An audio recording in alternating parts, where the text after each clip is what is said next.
জুলাই সনদের আলোকে আমরা গণভোটের ব্যালটে উপস্থাপনীয় প্রশ্নও নির্ধারণ করেছি।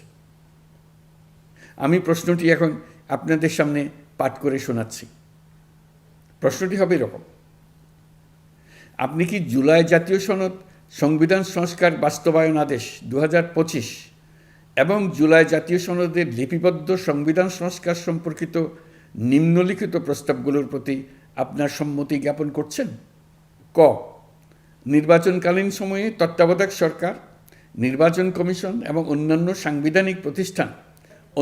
সাংবিধানিক প্রতিষ্ঠান জুলাই সনদে বর্ণিত প্রক্রিয়ার আলোকে গঠন করা হবে। খ, আগামী সংসদ হবে 2 কক্ষ বিশিষ্ট। জাতীয় সংসদ নির্বাচনে দলগুলোর প্রাপ্ত ভোটের অনুপাতে 100 জন সদস্য বিশিষ্ট একটি উচ্চকক্ষ গঠিত হবে এবং সংবিধান সংশোধন করতে হলে উচ্চকক্ষের সংখ্যাগরিষ্ঠ সদস্যের অনুমোদন দরকার হবে।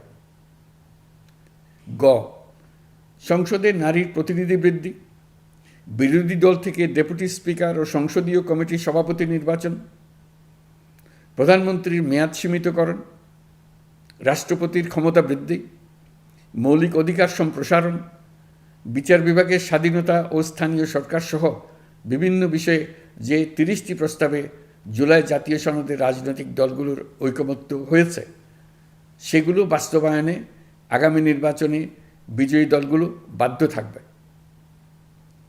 ঘ, জুলাই সনদে বর্ণিত অন্যান্য সংস্কার রাজনৈতিক দলগুলোর প্রতিশ্রুতি অনুসারে বাস্তবায়ন করা হবে।